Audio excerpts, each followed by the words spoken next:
Sarah was listening at the entrance of the tent, which was behind him. Now Abraham and Sarah were old, advanced in years. Sarah had stopped having the periods of women. And Sarah laughed to herself, saying, now that I am withered, am I to have enjoyment with my husband so old? Then the Lord said to Abraham, why did Sarah laugh, saying, shall I in truth bear a child, old as I am? Is anything too wondrous for the Lord? I will return to you at the same season next year, and Sarah shall have a son. Sarah lied, saying, I did not laugh, for she was frightened. But he replied, you did laugh. You did. God knows. Trying to pull a fast one on the deity. I don't think that's the way to roll, Sarah. So it's a nice moment, so again, we don't know that Abraham knows anything about these people. We're going to ask for everyone at home to mute if they can, because we're getting a lot of sort of back noise from the TV or something. So I appreciate that. So Sarah's going to have a son, and Sarah's listening to this conversation, and Sarah's laughing. And she says, not only as withered sort of as I am, so to speak, because woman's not a young woman anymore. I think she's in her 90s at this point, if memory serves. With my husband so old.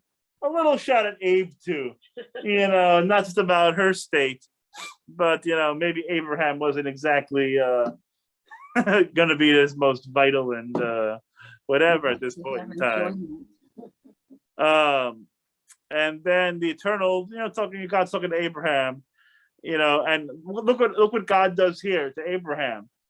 So God says, why did Sarah laugh, saying, shall I in truth bear a child old as I am? What did God leave out? God leaves out to stick a little shot at her husband, So God doesn't tell Abraham that Sarah said, oh, by the way, you're old too. He just says, God just says, that, hey, Sarah just said, shall I bear a child as old as she is, but doesn't mention anything about her comment about Abraham. It's good to keep peace in the house. God's not going to be spreading a rumor mill here. God's going to sort of let Sarah off the hook with that one. And I love this line. It's a nice line. Is anything too wondrous for the eternal, right? The idea that God, by definition, at least the biblical definition, right, that is, omnipotent, omniscient, etc., etc. The idea being that God can do anything, so let's not put God in a box and say that God can't do this, God can't do that, and so it's a nice statement of faith, that God's trying to impart to them, saying, hey, I can do it. I'm able to, work some wonders. And if that means a woman past her childbearing years can have a child, then that's what it's going to be. A really interesting and I think very inspirational kind of statement. And then, next year, Sarah's going to have a kid. Sarah, it's again, the dynamics are interesting because God's talking to Abraham and Sarah's sort of like eavesdropping, sort of listening in on this. And Sarah goes, hey, I didn't laugh, God's like, yes, you did. So God's addressing Sarah too. Yeah. God replied, you did indeed laugh. Ha ha ha. Where are the three guys? What? The three guys? Yeah. Were the visitors? Manny, Mo, and Jack. Those are the Pep Boys. Where are they? They just Mo, Larry, and Curly. No, these. So the question is, right? Are these three people actually people? Right? Are they human beings that Abraham shows kindness towards, and then he and Sarah, as a result of this mitzvah, are blessed with a son? Or are these three people angelic visitors that have come to earth specifically for this purpose, to almost test Abraham about his faith and his courage and hospitality, whatever you want to call it, so we don't know. The text doesn't actually tell us if they are angels or not, or some kind of divine messenger. It is often extrapolated that they are angels, that they are, heavenly visitors that are here, for this purpose. But again, the text doesn't really tell us either way. I gotta use my other hand in the camera. There we go. Okay. And I said this is a meaty Torah portion, right? And so we went from the messengers and the angels or the people, whatever it is, and the narrative of Abraham and Sarah having children, or child at any rate, to help fulfill the covenant, that Abraham's going to have descendants of his own. So we take a little pause from there. And now we're at another nice meaty section of the Torah. You got your glasses and are ready to go. Okay, the men set out. The men set out from there and looked down towards Sodom. Abraham walking with them to see them off. He's so nice. He's even going to see them off. That's a nice host. Now the Lord has said, shall I hide from Abraham what I am about to do? Since Abraham is too prompt to become a great and populous nation, and all the nations of the earth are to bless themselves by him. For I have singled him out, that he may instruct his children and his posterity to keep the way of the Lord by doing what is just and right, in order that the Lord may bring about for Abraham what he has promised him. Okay, right there. Yeah, that's good for now. So we got a little suspense brewing. Okay, something's going to happen. We don't know what it is yet, but there's a plot being hatched. Something's happening, and God's saying, you know what? Maybe let's talk to Abraham about it. He's a good dude. He's doing the right thing, and I chose him. We have this covenant thing going. Maybe I'll give him a heads up on what's about to happen and see what he has to say for himself. Okay. Bob, you want to continue there? The Eternal said, the outrage of Sodom and Gomorrah is so great, and their sin is so grave. I will go down to see whether they have acted together according to the outcry that has reached me. If not, I will take note. The men went on from there to Sodom, while Abraham remained standing before the Eternal. Thank you. So there's a little hint here that these men might be like messengers because they're sort of on their way to Sodom, right? They're off on the road to Sodom here and Gomorrah. And so God is like, you know what? Let's check it out. Let's see what's happening. So maybe God is using these men as sort of the spies, sort of the, have them check it out first and see what's going on. And so let's see what's going on. Come on now.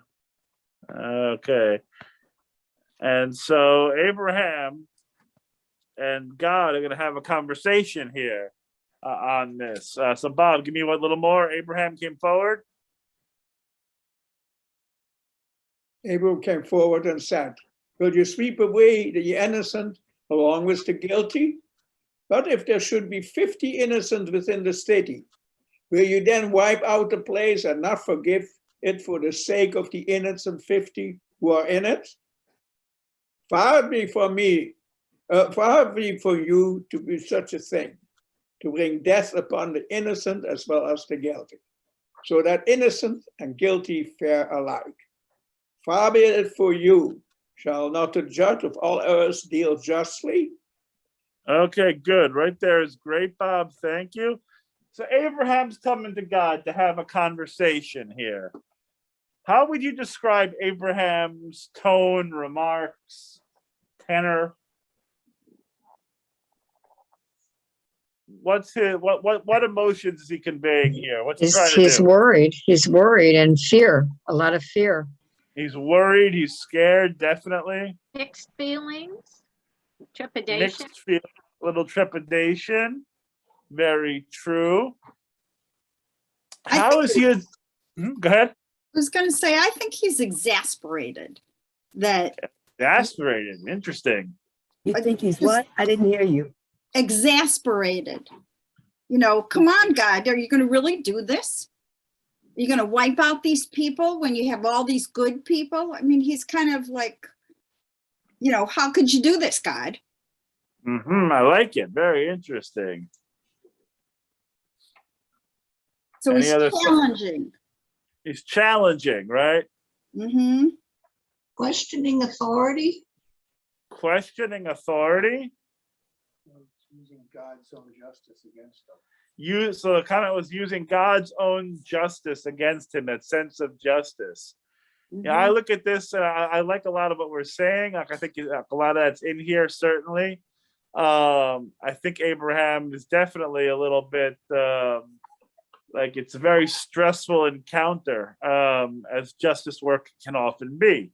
And the idea here being that I like to focus on that phrase, far be it from you, right? He gets mentioned twice. Far be it from you to do such a thing. I think he's buttering God up a little bit here. I think he's sort of flattering a little bit and trying to, speak to a different way, because he's not coming, I think, purely with anger. He's not going, God, what the heck are you doing? This is a terrible idea. What a stupid thing to think about. You don't want to get zapped either, I might add, right? But, he saw it happen before to other people probably. But, he's trying to find a way to cajole, even if he is a little exasperated, but maybe to cajole, to massage this a little bit, because he is questioning authority and perhaps even saying, speaking some truth to power, right? And to be able, because it's not an equal-footed relationship. God is God and we are here, right? It's different. It's not a partnership among equals. So God is in control, and Abraham's trying to get a concession from God. He's trying to make a deal. He's Monty Halling this thing. Let's make a deal here and let's get something better than what we have, because it's not fair. Go back to the idea of justice, right? If there's 50 innocent people in Sodom, how are you going to kill everybody? That's not right. The 50 people, their lives are valuable. It's worth something. So you can't do it according to Abraham for the sake of the 50. And let's see what God responds. Sandy, you want to pick up there? Sure.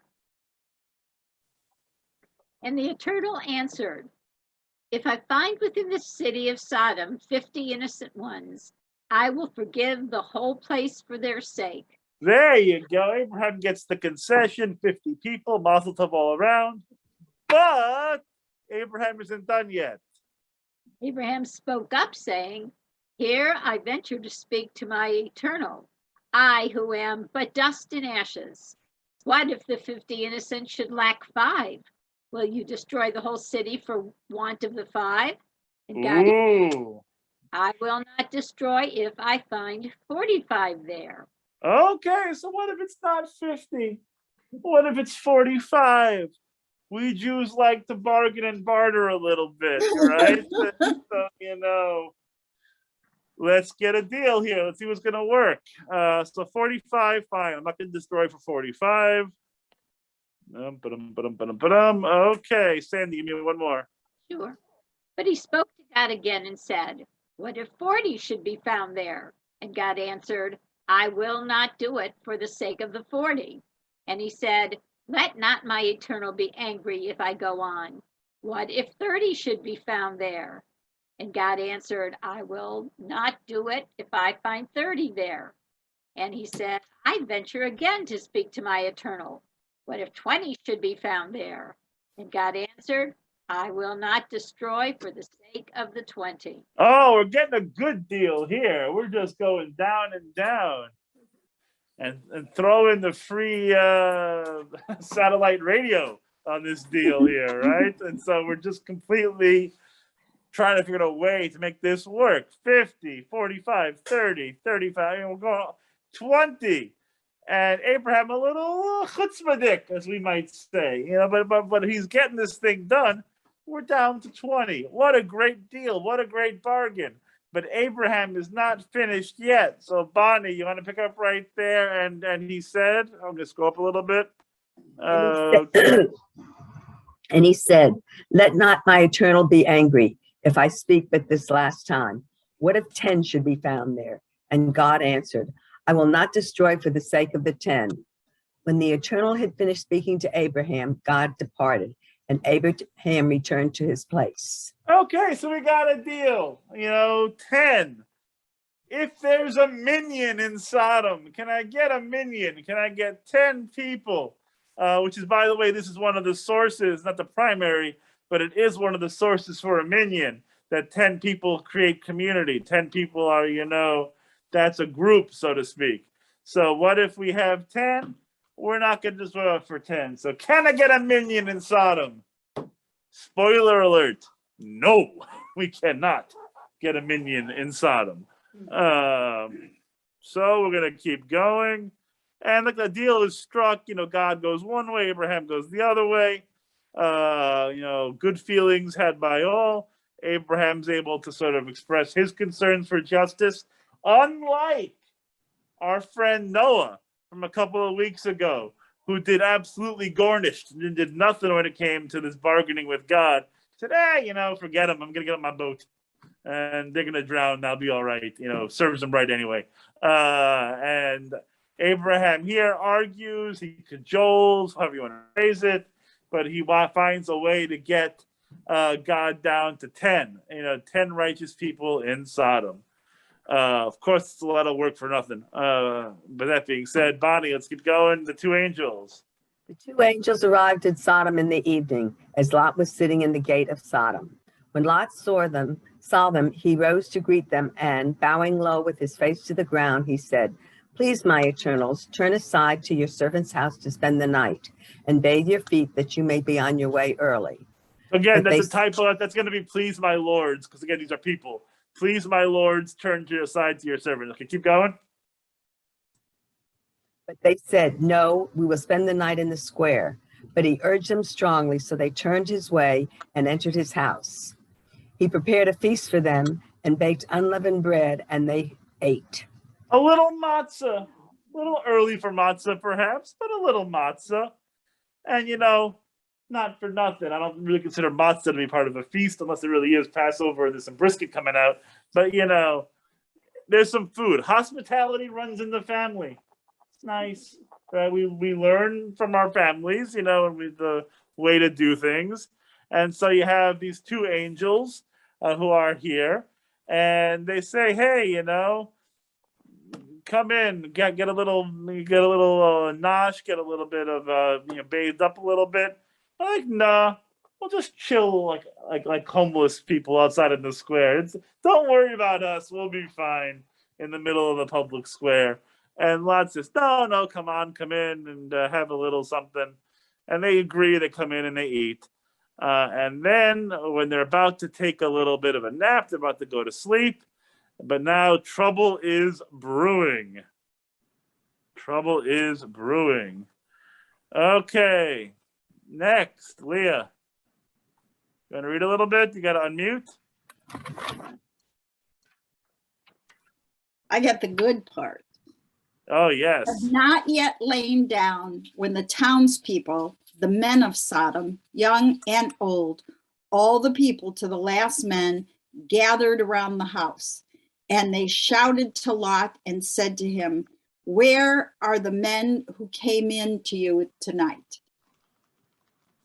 Bring them out to us, that we may intimate with them." So Lot went out to them, to the entrance, shut the door behind him and said, "I beg you, my friends, do not commit such a wrong. Look, I have 2 daughters who have not known a man. Let me bring them out to you, and you may do to them as you please, but do not do anything to these men, since they have come under the shelter of my roof." Not exactly Father of the Year here. I was going to say that. No. This is not exactly a great moment for Lot. Okay, Take my so daughters. there's a lot here, so to speak. There's a lot, and there's the situation here. So this is obviously a very controversial and very sort of confusing portion, I would say, of the Torah. And so, fine, a mob comes, to the house and says, bring out these men. We want to be with them. Bring out these men. We want to be intimate with them. Is a nice way of putting it, right? Okay, so that's what you want to do. And then Lot says, "No, what a terrible thing to do. Have my daughters instead." That makes it much better. So what's the issue here? If you had to take a guess here, what's Lot trying to do? And what's the, what's the play here? He's trying to protect the guy. Probably trying to save the people in the town. The town from what? They're the ones who got pitchforks and torches there. Well, Lots, From destruction. It was easy for him. Daughters yeah, out. but Lot doesn't have the information. I Only don't Abraham has the know. information. What? I don't fathom that he would tell him to take his daughters. And right. I mean, Okay, so this goes back. Okay, so here's the key. And I've heard a lot of interesting midrashim on this, by the way. It's a lot of interpretation. That's very interesting. So here's the question at hand. We know what's going to happen here in the end, right? Sodom's going to, Sodom is going to be destroyed, right? So the question is, what is the sin of Sodom? And so is the sin of Sodom that they are interested in having sex with these men, right? That's the sin. Sodom, sodomy, like this is the word sort of comes from, right? Is that the sin of Sodom? So the rabbis actually say that's not the issue here. This is why it's very confusing as a reader of this. The issue is not about sex at all, which, by the way, there was a little hook here for a lot, because like, well, if they're all gay, let me give them the daughters. And that won't matter. They'll be fine, though, comparatively. I don't think that was the play here. Yeah, I don't think that was the issue. The issue is that according to tradition, Sodom had very strict rules about outsiders, and you were very much not meant to give them shelter or hospitality. They were the opposite of Abraham and of Lot. You were supposed to trick and steal and hurt foreigners because they weren't allowed in the country, right?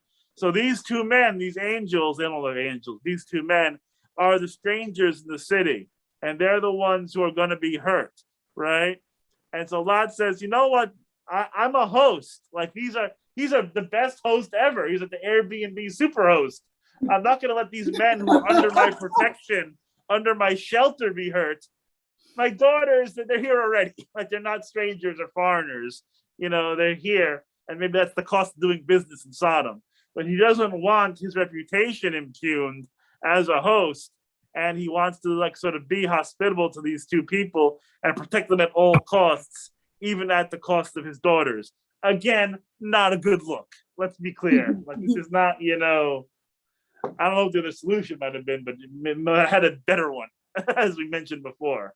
I mean, historically, that's how things were back then. Women just didn't have the same, Women didn't have the same, rights, recognition, power, rights, all that everyone other thought stuff. They were basically treated like Chattel. yeah. Yeah. I was gonna say dogs, but okay. Yeah. And so, yeah, the daughters certainly don't have a say here. They aren't chiming in. What was that, Dad? Oh, hold on. Let me get that best dad ever mug. I'm gonna smash that real quick. When Abraham went to Egypt, he did the same thing with his wife. Yeah, that's what we were saying. When Abraham went to Egypt, it was a similar problem, right? In terms of just how women could be used as tools, to get to a different end, so to speak. In this case, so it's going to be really it's problematic, and so they don't. So Lot makes this deal, right? And the last line, it has it. Don't do anything to these men since they have come under the shelter of my roof.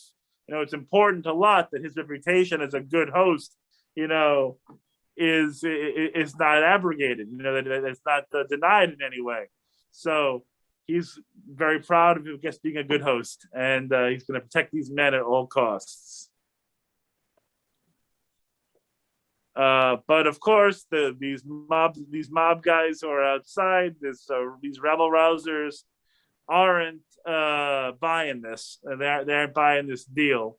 Linda, what you want to pick up?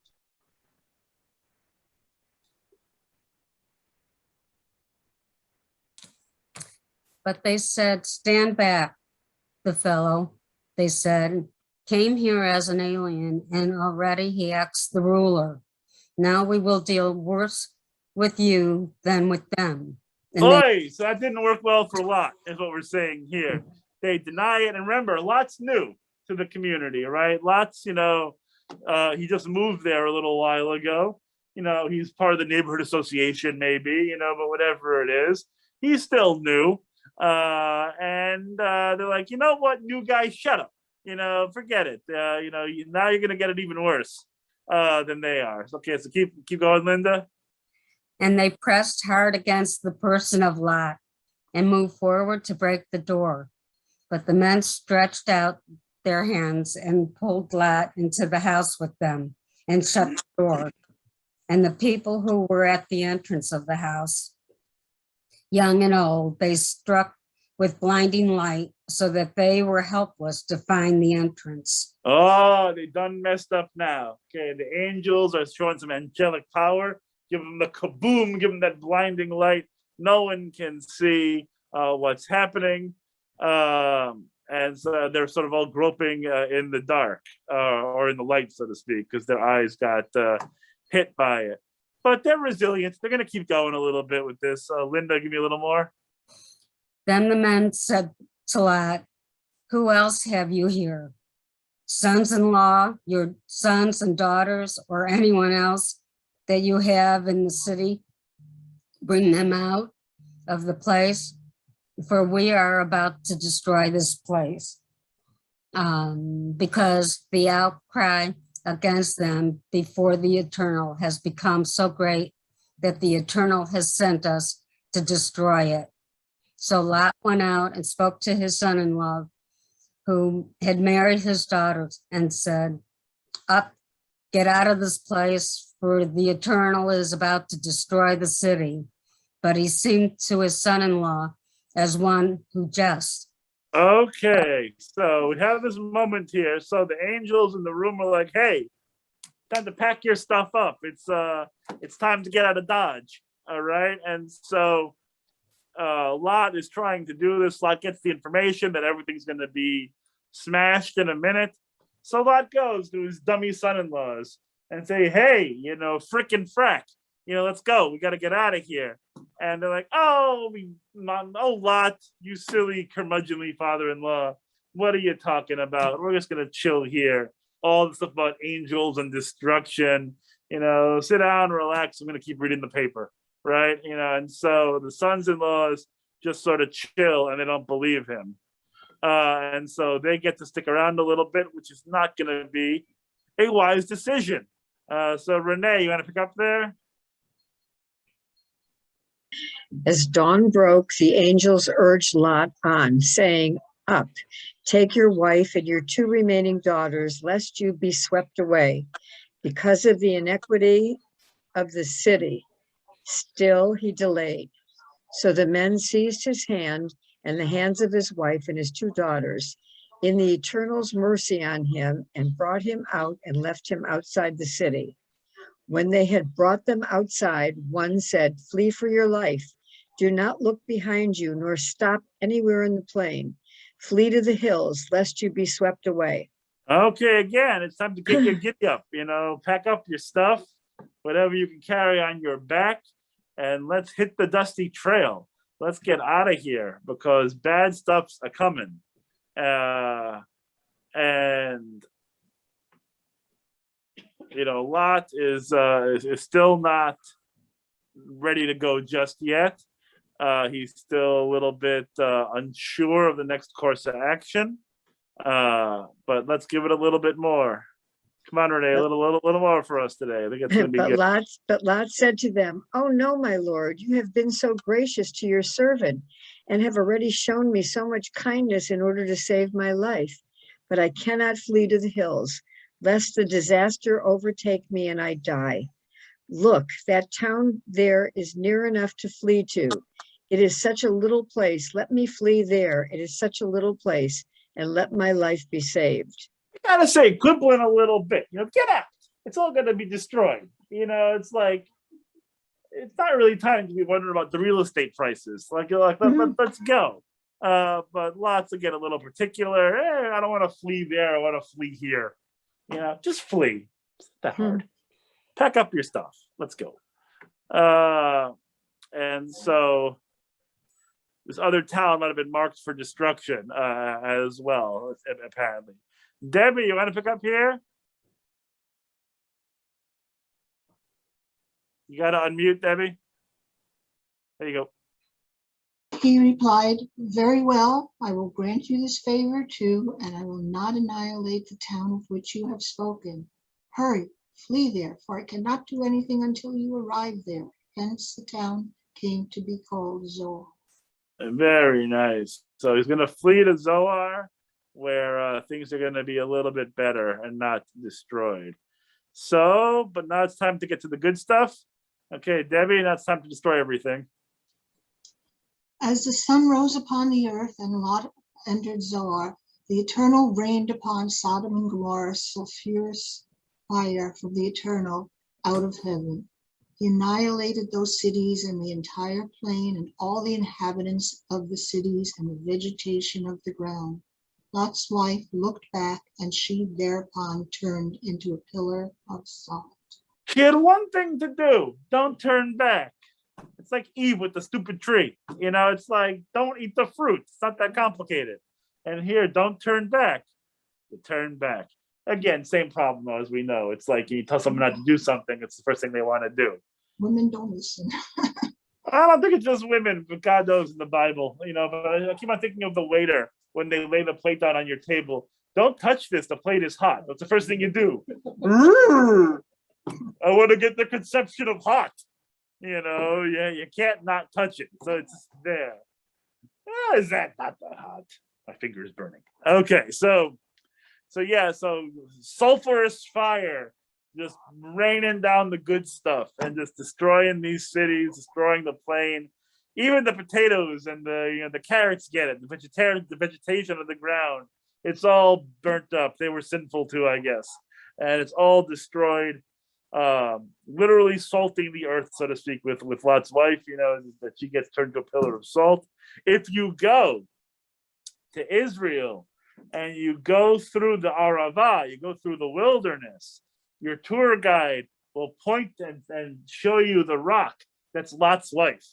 You know, according to I'm guessing his tradition. It might not be, you know, it'll be a different rock probably each time. But there's supposed to be a place, because we saw it when we were there. And he goes, that pillar, that's the one that's Lot's wife who turned back, and that's where she is. You know, a pillar of salt. Okay. Okay, so here we have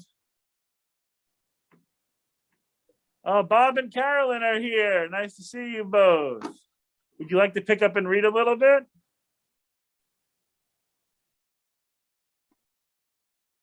So nice to see them. Maybe, maybe not. Actually, can you unmute or no?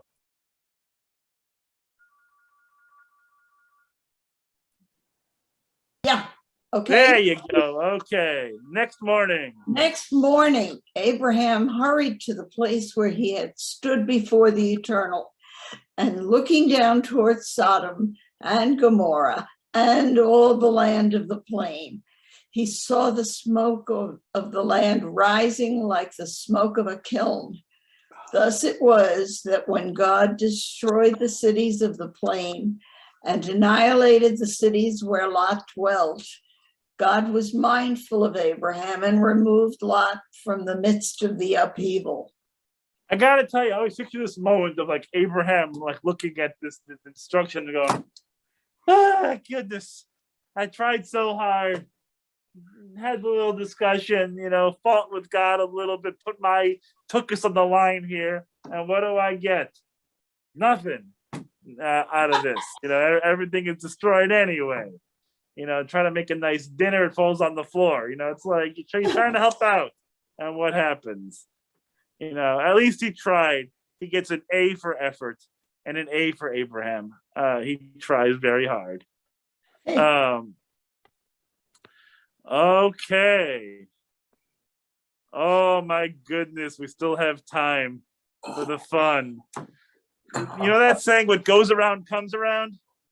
You know, let's see what happens to Lot here and his daughters after Lot tried about a chapter ago to lend them to a mob.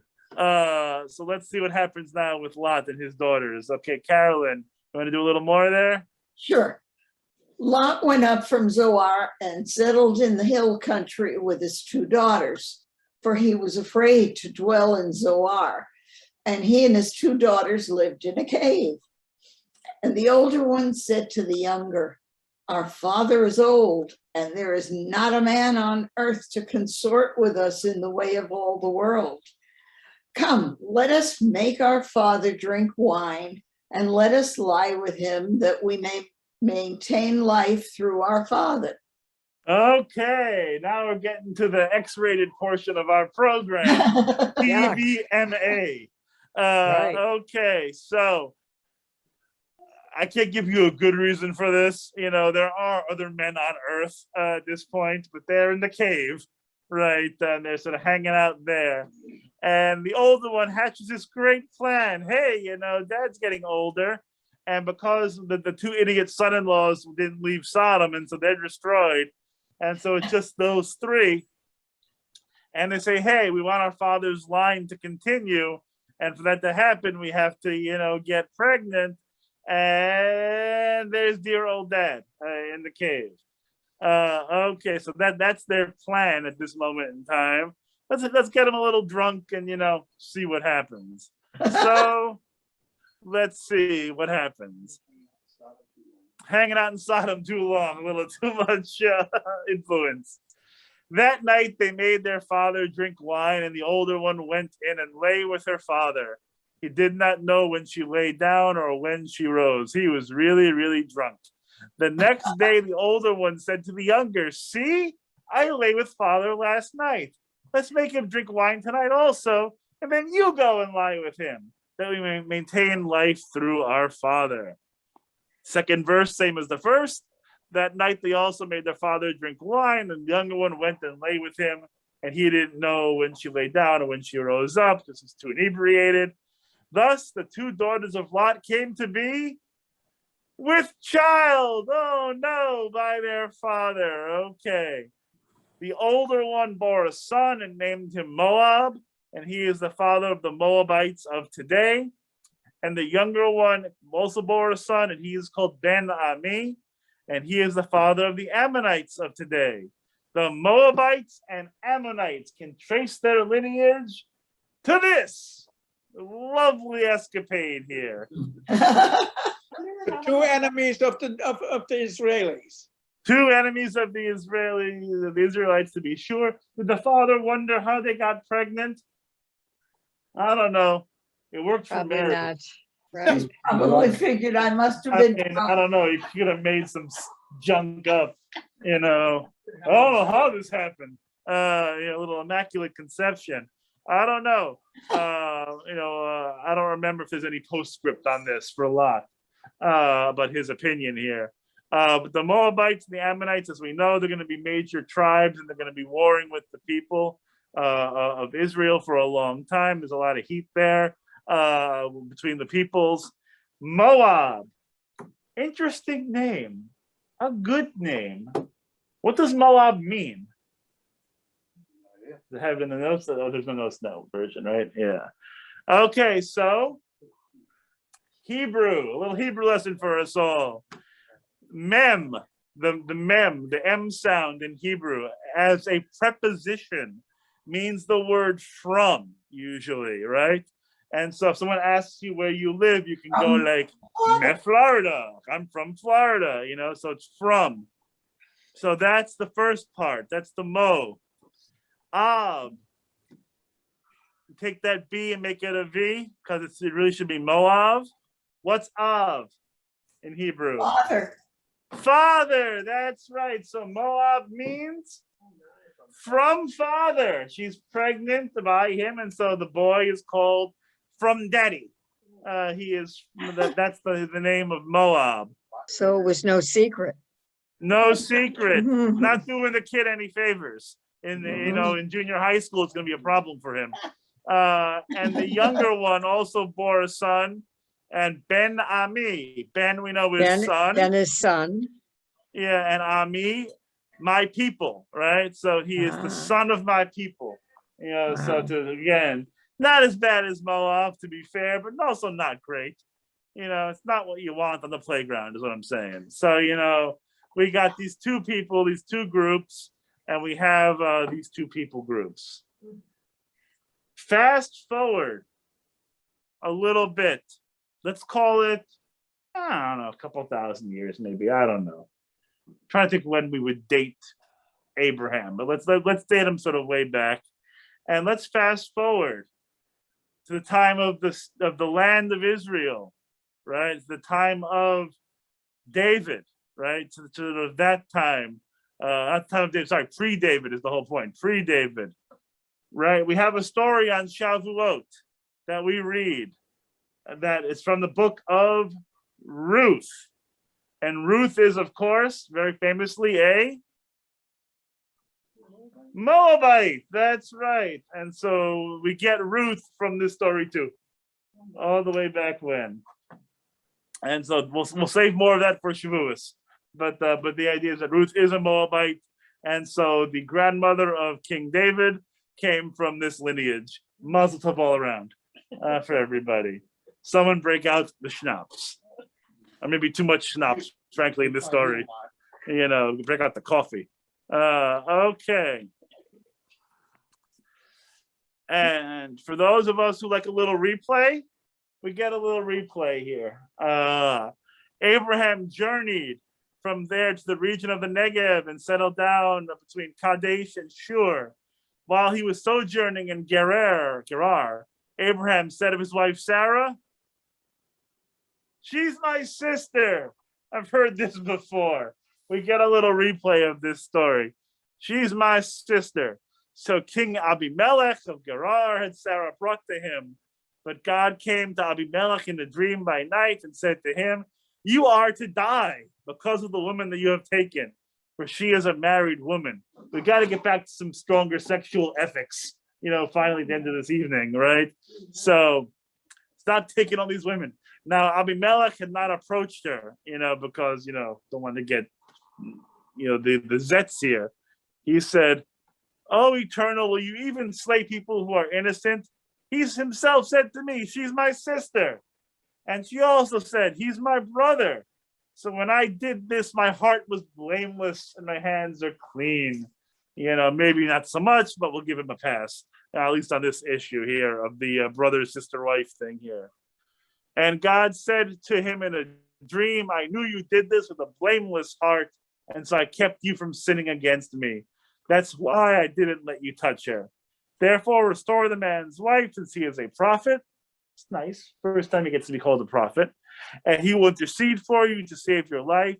If you fail to restore her, know that you shall die, you and all that is yours." So Abimelech is no dummy here. Abimelech called his servants and said, "Hey, this isn't great."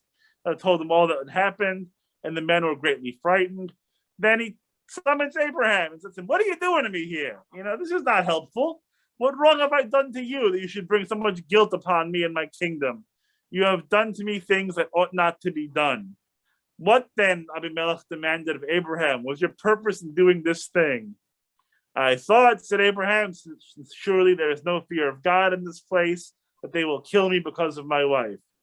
And beside, she is my sister. She's my father's daughter, though not my mother's, and she became my wife."